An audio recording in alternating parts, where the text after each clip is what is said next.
Your party sits around a small fire, tending to wounds, eating rations, drawing a close to the day. The wizard is off to the side, reading through various scrolls. The thief is staring intently at freshly sharpened daggers.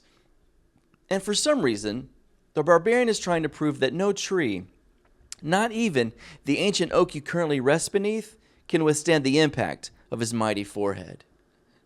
This is now the third time your barbarian companion has felt the need to test the mettle of his melon, and subsequently, the third time you have wondered to yourself, what am I doing here? But as you look around at this disparate group of troublemakers, even the barbarian who now lies unconscious on the ground for the third time today, you know you could never leave. This is home. They are home. And there is no place you'd rather be.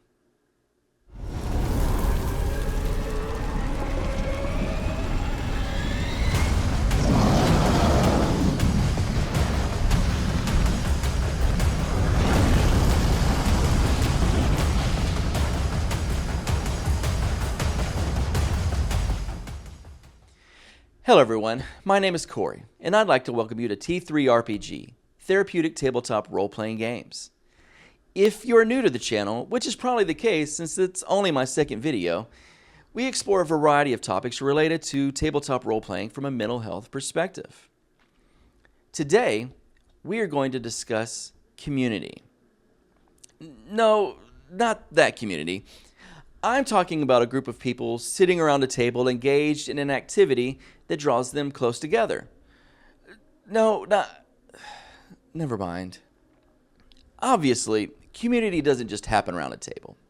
Anytime you can connect with like-minded individuals, whether that be hobbies, cultures, faiths, you are participating in community. This word is at the core of why tabletop role-playing games are so inviting. It allows people with a particular set of creative, often fantastical interests to connect with others who accept and share those interests. People at their core are relational. This is true even mere months after conception. At 16 weeks, a baby can hear voices outside the womb. Research has shown that singing and talking to babies, even at that stage, is important to development. We call this bonding or attachment. Community. This need does not simply stop at birth. In fact, it grows in importance. There are many stories of orphanages, big dormitories with rows of babies that are eerily silent. The children there don't cry because they have learned over time that nobody will respond. This neglect has left the child deprived of one of the things he or she needs just as much as food and shelter, if not more. Love. Human connection, community. This flies in the face of Maslow's hierarchy of needs, but more studies are showing that this is actually true. As much as some of us hate to admit it, we need people. Even the most introverted, which I include myself in that population, needs connection with others. I am convinced that as a counselor, I would be far less busy if people had better, more fulfilling relationships. No matter the issue or concern that my clients bring to me, we typically, at some point, discuss their connection with family and friends, only to find that it's lacking the majority of the time.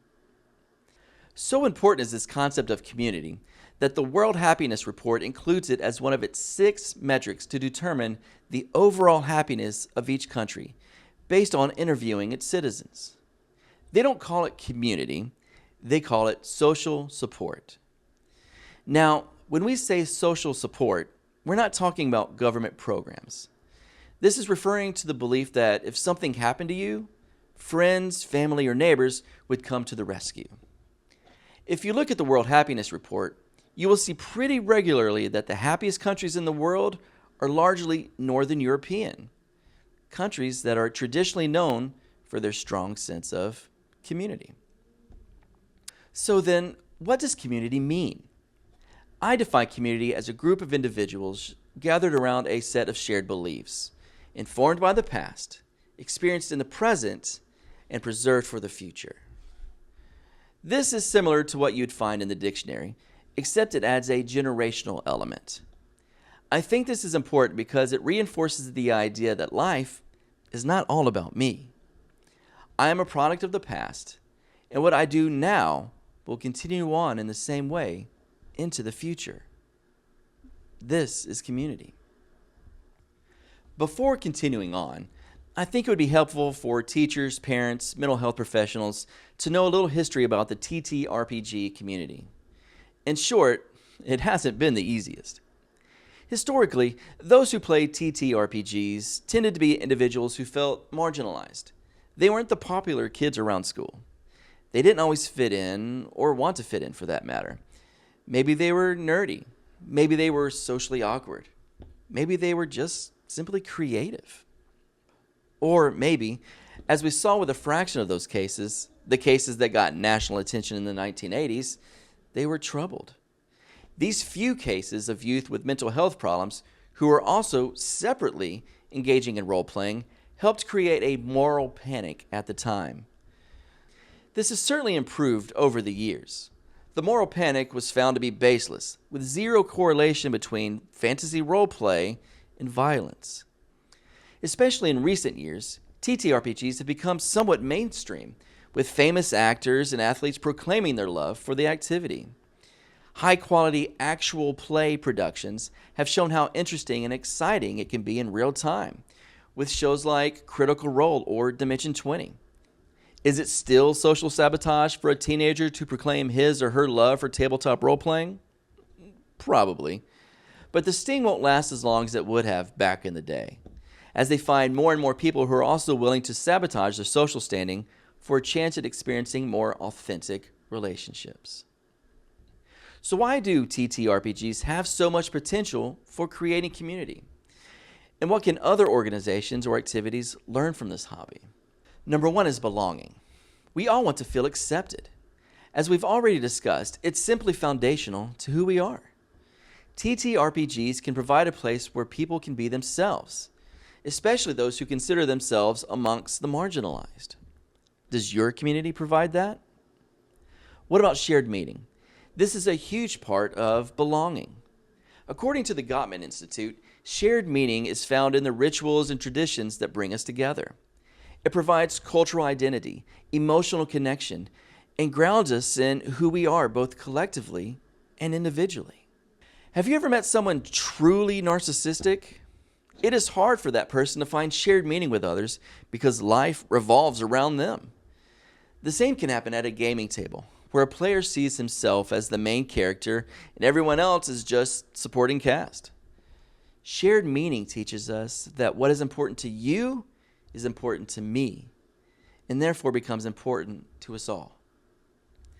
My group meets at a certain time and follows a specific rule set. This is an obvious part of our ritual.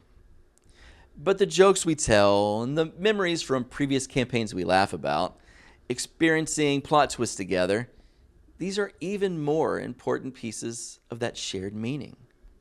Have you contributed to creating an environment where this is natural?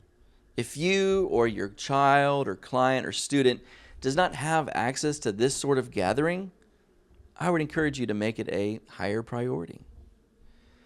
Number two is social exposure. This is important for a number of reasons. There's a whole world out there, and at some point, we have to learn to navigate it. TTRPGs help us, in-game, learn the consequences of our actions, but more importantly, help us recognize how we affected those around the table with us.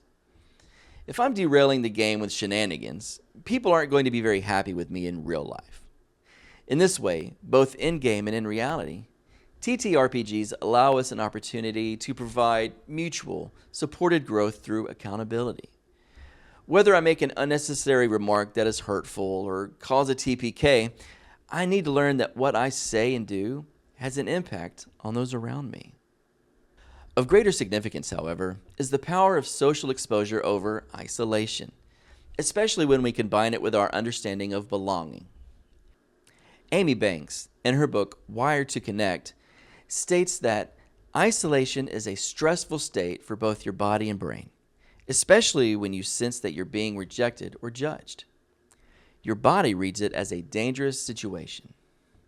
At these times, your body doesn't have the interest or energy for building new synaptic connections for learning. It's simply busy saving itself. Put simply, over time, isolation paves the way to increased cognitive decline. Number 3 is teamwork. TTRPGs are built around overcoming challenges, whether it's slaying a dragon or solving a mystery.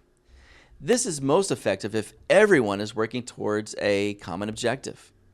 Each player is going to have their own abilities they bring to the table that helps the group achieve those goals.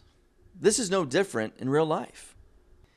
Taking a step further, this can even apply to leadership within the team framework. I'm serious. Looking at a candidate for a leadership position, find someone who's been a game master for a campaign that has lasted a few years. If people keep coming back week after week, month after month, year after year, they're probably onto something. Or it could just be the snacks.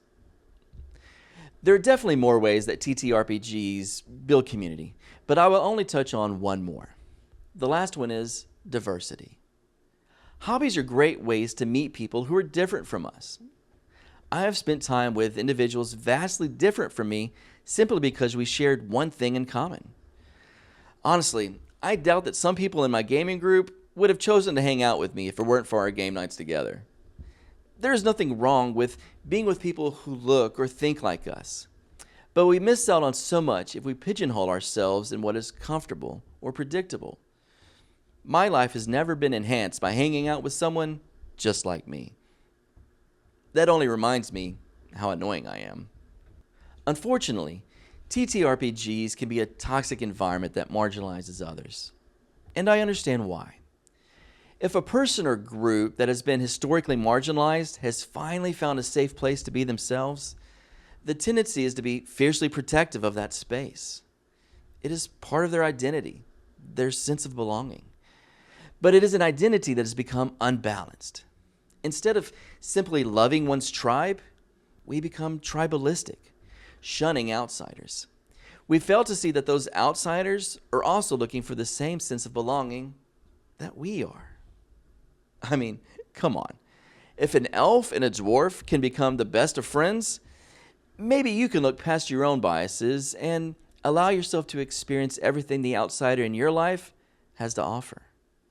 Maybe you'll discover they're not so much of an outsider after all.